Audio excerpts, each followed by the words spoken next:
Good evening. I just want to briefly jump in and quickly share about the recent superintendent search process, as well as share a few insights about Dr. Lathan, our next superintendent. As you may recall, the board hired, now this was a while ago, back last fall, hired GR Recruiting, and they are an executive search firm that specializes in education, and they helped us conduct a nationwide search. And prior to that search beginning, GR Recruiting hosted a series of engagement meetings last fall, both in person and virtual, to gather feedback from you, to gather feedback from our SPS stakeholders, to learn about what you believe our district needs and what would be a good fit for our community.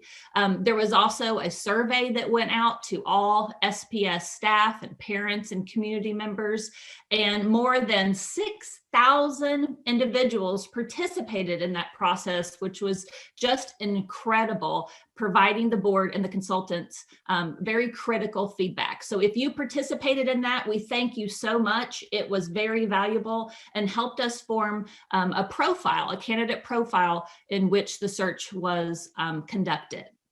We received 40 applications from all across the nation, and that showed great interest in our district and in our community. Our consultants conducted a thorough review of all the applicants and conducted the reference checks and screened all of our applicants. From there, the board selected 7 candidates to interview, and we did that via Zoom. And then 2 candidates were brought in for a face-to-face interview.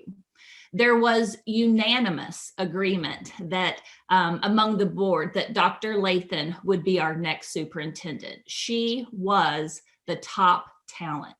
And the board will bring her in before her July 1 start date to make sure that there is a smooth transition with our retiring superintendent and retiring deputy superintendent to make sure she's ready to go starting July 1. Here's what I've observed so far about Dr. Lathan. I believe you will find that she has a genuine spirit that draws you in. And her demonstrated superintendent leadership in both mid-sized and large urban communities will absolutely be an asset to our community. Her sincere desire to support our talented educators who are our educators and staff who are every day taking care of our children. I think you'll hear her commitment to our children and our educators was very clear. Dr. Lathan, I know, is eager to learn more about you, about our community, about our district. And while we're here tonight to ask her questions, I guarantee she would love to be asking you all the questions so that she can learn from you. I would describe her as someone to be, I believe you would find her to be a curious learner, someone who asks insightful and very thoughtful questions to study and to move our district forward. So thank you all for joining us tonight. We are here to learn more from Dr. Lathan. Thank you so much, Dr. Leonard, and we thank you and the Board of Education for the work that you have done as part of this nationwide search. We know that you are volunteer leaders, and this took a tremendous amount of time, but we know that this is the most important decision we can make as a district, and so we appreciate the leadership that all of our Board of Education has shown through this process. We are so pleased that Dr. Lathan has joined us. Before we introduce her, I would like to read her professional bio to summarize her background and why she is the right choice to lead SPS as we move forward. Dr. Lathan has 30 years of experience in public education. She's the current interim superintendent for the Houston Independent School District in Houston, Texas. Houston ISD is the largest school district in Texas, and it is the 7th largest in the nation with 196,000 students, 27,000 employees, and 270 schools. During her time in Houston, Dr. Lathan has also served as the Chief Academic Officer and the Transformation Officer for elementary schools. Prior executive leadership experience includes serving as the superintendent of the Peoria Public Schools and as the deputy superintendent and the chief elementary school improvement officer for the San Diego Unified School District in California. Dr. Lathan began her career in education as a high school business teacher in North Carolina, where she later served as an assistant principal and a principal.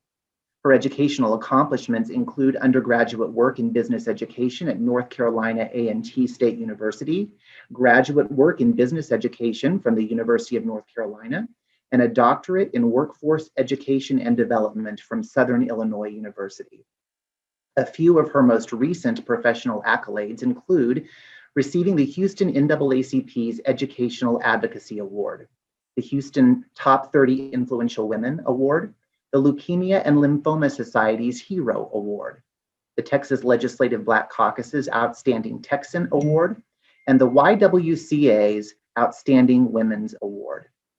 Dr. Lathan, thank you so much for joining us. We welcome you, and we look forward to learning more about you. We'd like to just start with allowing you to introduce yourself to our Facebook friends and followers.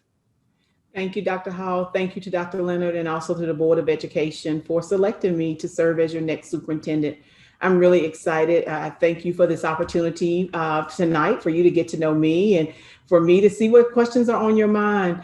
I'm really excited about this new opportunity and journey for not only myself, but for my family. And I'm looking forward to joining Springfield in the next several months and getting busy, not only active in the school district, but also being active in the community.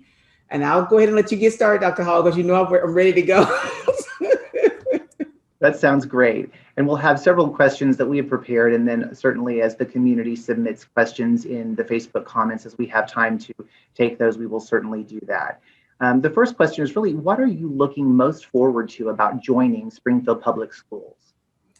Really, just like I said, getting involved in a school district. One of the things that attracted me to Springfield Public Schools as it relates to the open position was that the board has an established focus around their strategic plan, and the district academically is doing well. Like I said, I know that there are pockets and areas of needed improvement, but just overall, and then the board's focus based on the strategic plans on equity and diversity.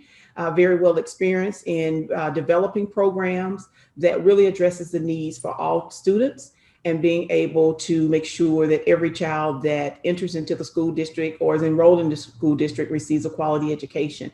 So it was truly that focus on academic achievement, but focus on meeting the needs of all students. Can you tell us what drew you to the superintendency of Springfield Public Schools initially? I think a lot of people don't understand how the recruitment process works. Can you share that? Sure. So the recruitment process normally works with once the school board has hired a recruiting firm and they have developed a profile, and that profile was developed not only by board member input, but also you heard Dr. Leonard speak about community input, staff input. And then from that profile, the search company goes out and looks for individuals that meet that profile. And then they reach out to individuals and ask the individuals, are they interested in hearing and learning about the school district, learning about the school board? Those are two important factors when someone is looking for a superintendent position. They want to know about the school board. And that was another thing that drew me to Springfield, is watching the interactions of the school board. Not only the interaction of the school board at meetings, but also the interaction of the school board with the superintendent. And then, like I said, also the strategic plan, having established a strategic plan. And then you go through the process of applying and interviewing and conducting your research on the school district. But you not only conduct your research on the school district, you conduct your research on the community, because it's important that not only that you have a great school district, but you have a great community in which to live. And Springfield meets that profile for me. I read about your professional biography, but I'd like for you to take us through that timeline. When you think back to your undergraduate work, your graduate work, and some of your initial educational experiences beginning as a teacher, if you could walk us through your professional timeline and maybe highlight a few standouts that are really meaningful for you and shaped you as a leader. Well, I'll tell you, I can't believe it's been 30 years. Number one, every time I hear the number 30, I'm going, oh gosh, I can remember starting out as a high school teacher, and actually it was before my 21st birthday. So it was a couple of days, the teacher work days were right before my birthday. And I started, like I said, as a high school business education teacher. I also served as the varsity cheerleading coach, FBLA, Future Business Leaders of America coach, prom sponsor, you name it. I was involved because I believe that our students should see not only teachers and staff members involved in extracurricular activities.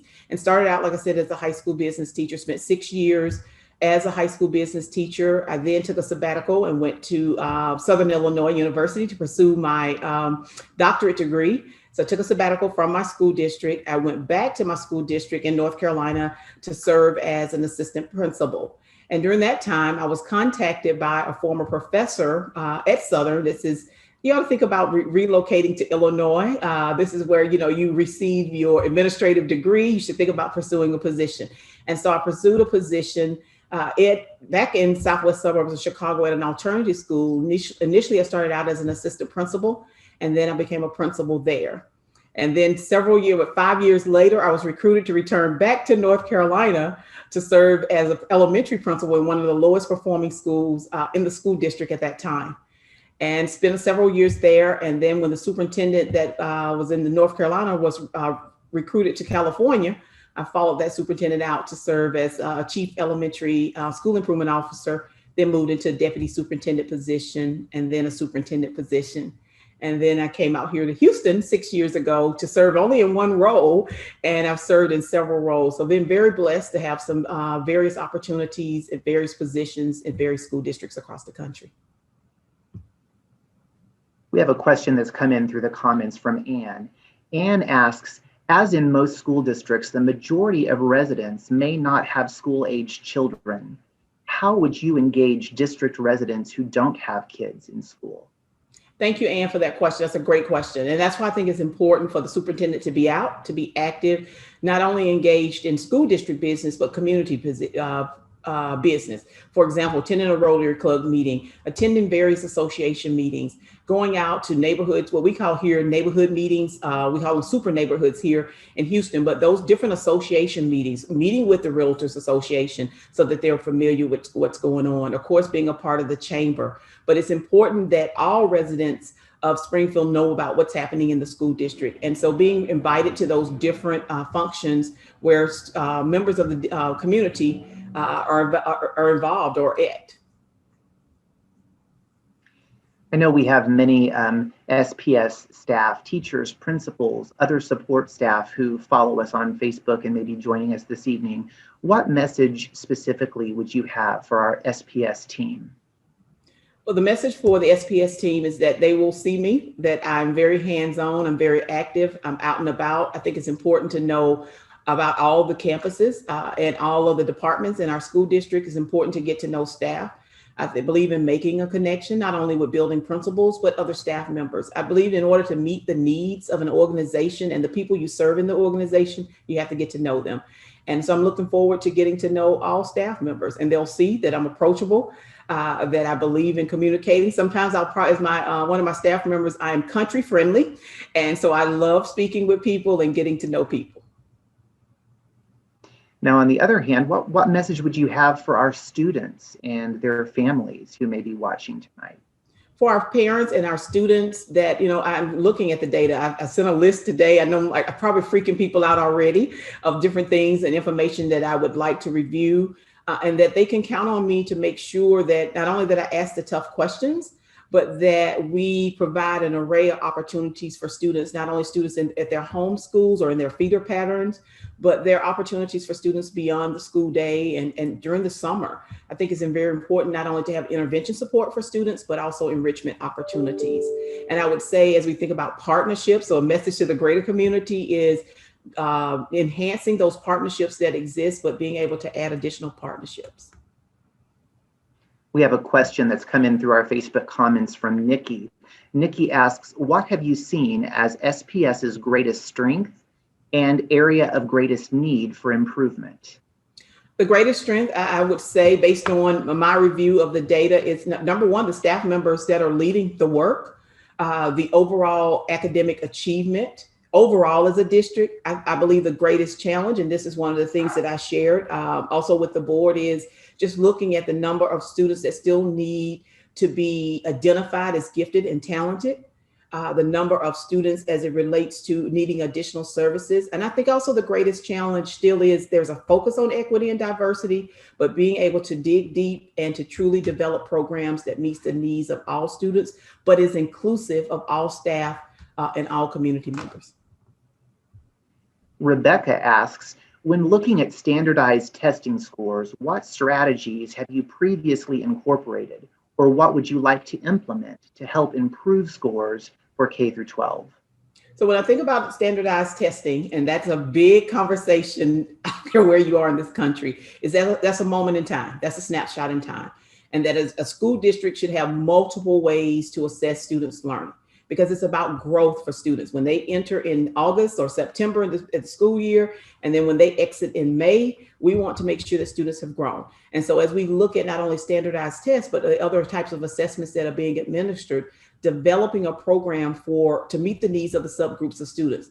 Not only the students that are behind, but you also want to meet the needs of students that arrive on grade level, because those students should also be growing throughout the school year. We've utilized, not only in my current district and in previous districts, specific programs for that, but I also believe in building capacity. I want to see plans develop or be birthed from a school that meets the needs of that particular school community. And we're talking about that right now in my current district, and I'll be talking about that, asking staff about it. As we think about this additional funding that's coming from the federal government, what creative strategies are we going to utilize not only as a school district in Springfield, but also individual campuses to help students grow? Because I don't want to focus on, and my staff will tell you, I don't focus on teaching to the test. I don't believe that should be our focus. Our focus should be about growing students and ensuring that they have what they need to be successful.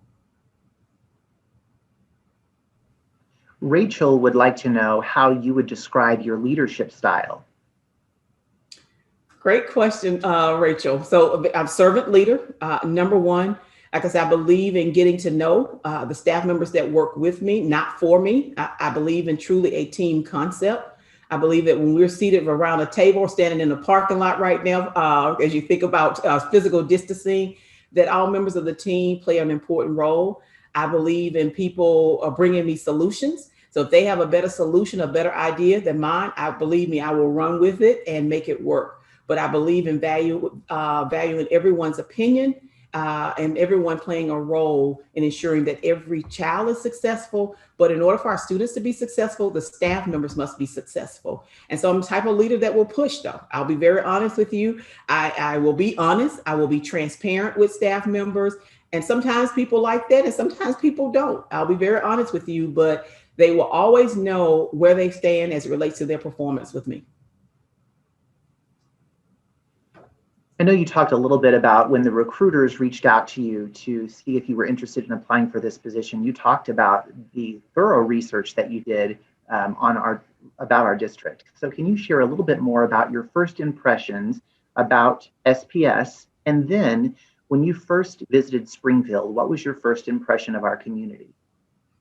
And I think I said this before, sometimes when you hear from recruiters, they're kind of like used car salesmen. They will try to sell you something. You're going, yeah, right. Can't be that good. Can't be that good. And when they tell you different things about the board, about the school district, about the community. And so when doing that research, for me, it was watching old board meetings or previous board meetings, reading, I'm typing in, relocating to Springfield, Missouri, looking for housing, looking at different things and comments that people were making, looking for comments about the school district and what was the overall perception of the community, looking at crime. And, you look at everything. But the district, and you also, number one, you go looking for that strategic plan and then reading the strategic plan.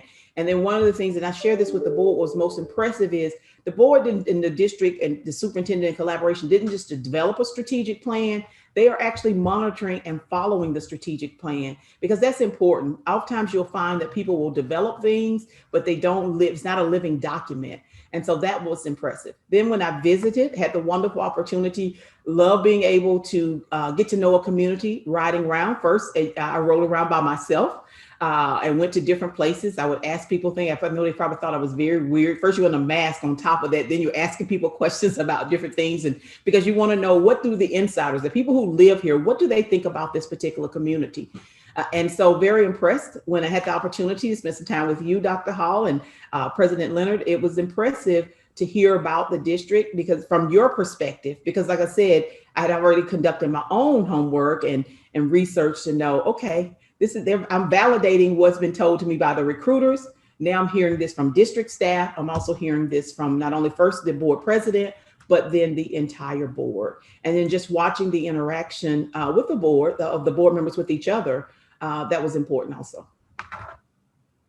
Brandon has asked a question: how would you boost staff morale district-wide after a tough year of teaching during a pandemic? Oh, that's a great one, Brandon. I mean, we're all still struggling with that, but I will tell you another thing as it relates to you building up staff members, to focus on staff members. One of the things we started this year was recognizing our nurses. We normally once a month recognize our teachers of the month, have a great partnership with a local car dealership where the teachers get to drive the car free of charge for a month. But this year we added additional staff, like our school nurses who've been on the front lines.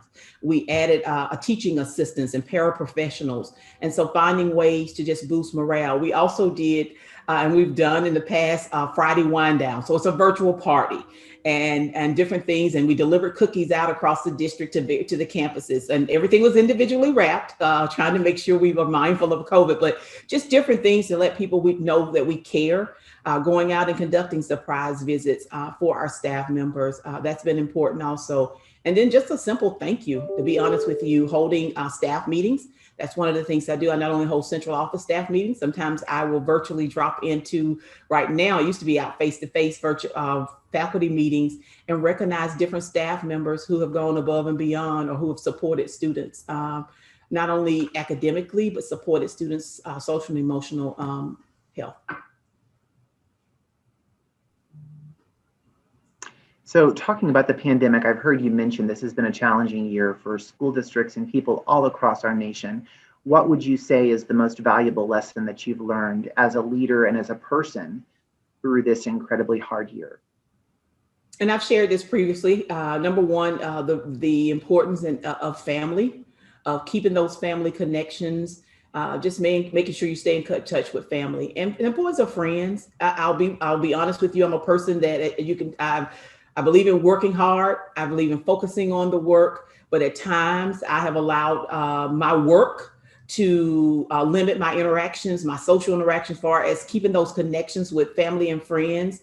And so the pandemic reminded me how precious life is, having lost the number of family members and friends over this past year, and that you don't get that moment back. And so one of the things I try to model back to another question as to what type of leader I am, is I've been pushing my staff, and I tried to model that over the past several years, to do more with their family, to know that you need to go home at night. You need to, on the first day of school, you take your children to school first before you visit the campuses, because I believe in us going out, but trying to model that, because as a leader, we should model that. So COVID has taught me that. As it relates to the work, is that, the digital divide was surprising in my school district, but also just the importance of social and emotional mental health support, not only for students, but also for staff members.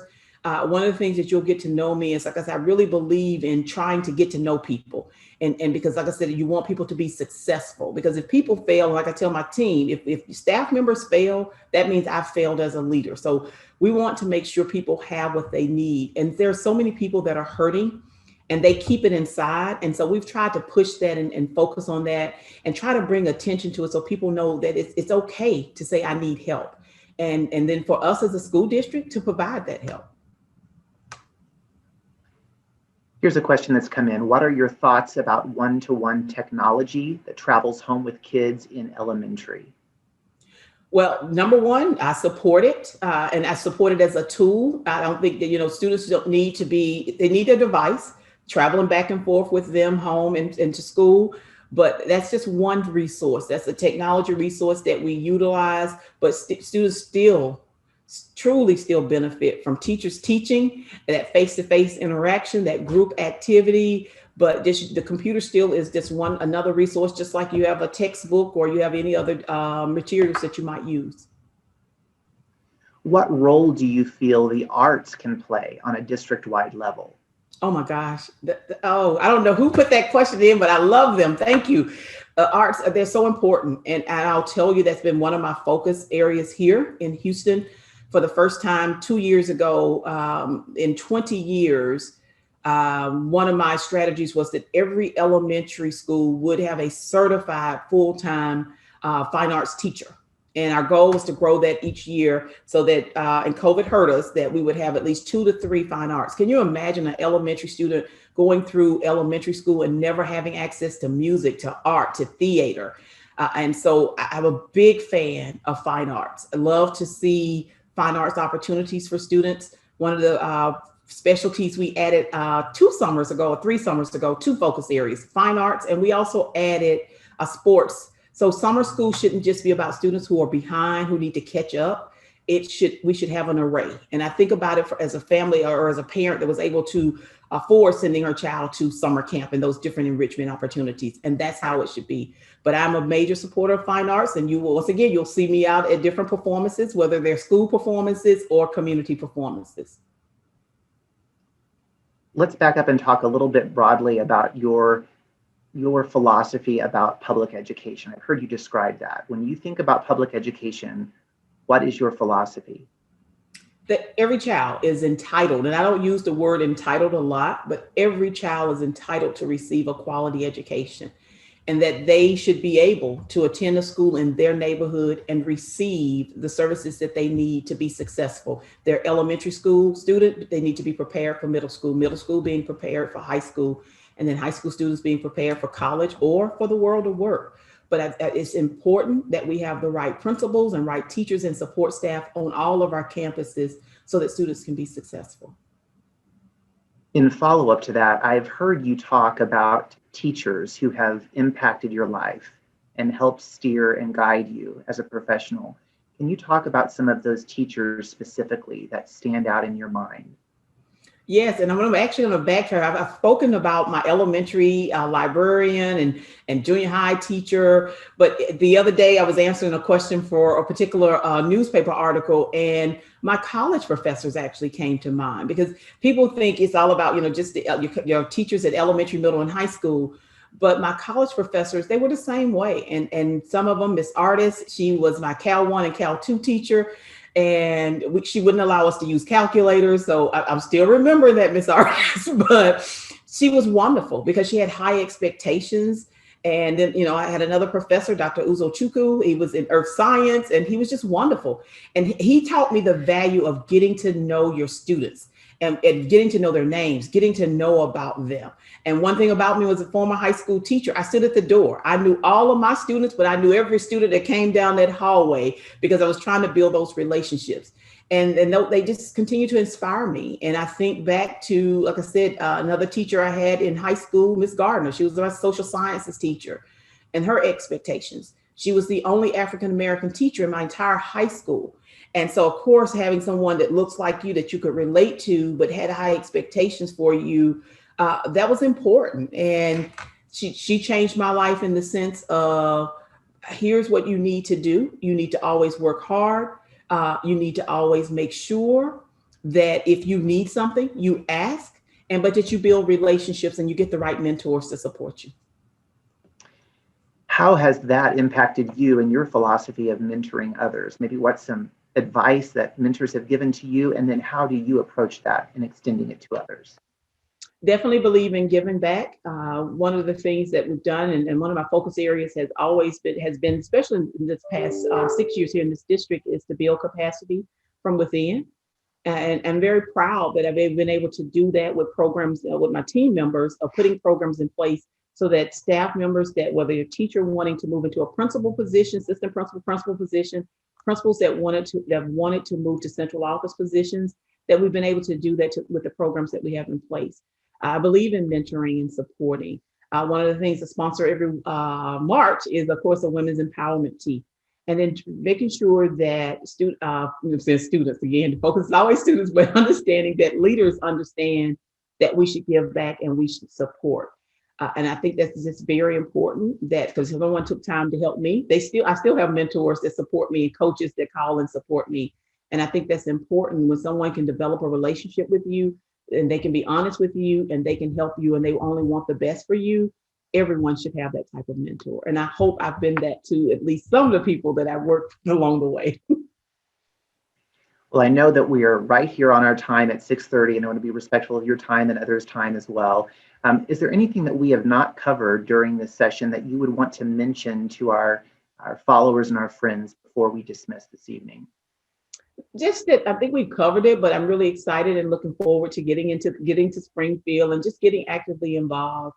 I just think it's so important to make those connections, and we'll be working on a schedule. I know Dr. Hall has mentioned that, to try to get out and meet people and to just share updates. And I ask people for grace as I try to learn about the school district and learn about the community. Well, I know I speak for the district and the community in saying that we look forward to welcoming you to Springfield and for you being a part of our district and a part of our community. We thank you for making yourself available as well in a variety of ways virtually so that we can get to know you. Again, this was the third virtual opportunity to engage with you. And I know that you remain busy running the largest school district in Texas while you're also managing the transition to Springfield. So thank you very much for your time. And we thank our followers and our friends for joining us for this opportunity. And we'll look forward to welcoming Dr. Lathan later this spring to Springfield and introducing her in a variety of in-person opportunities. So thank you all. We wish you a great evening. We appreciate your time.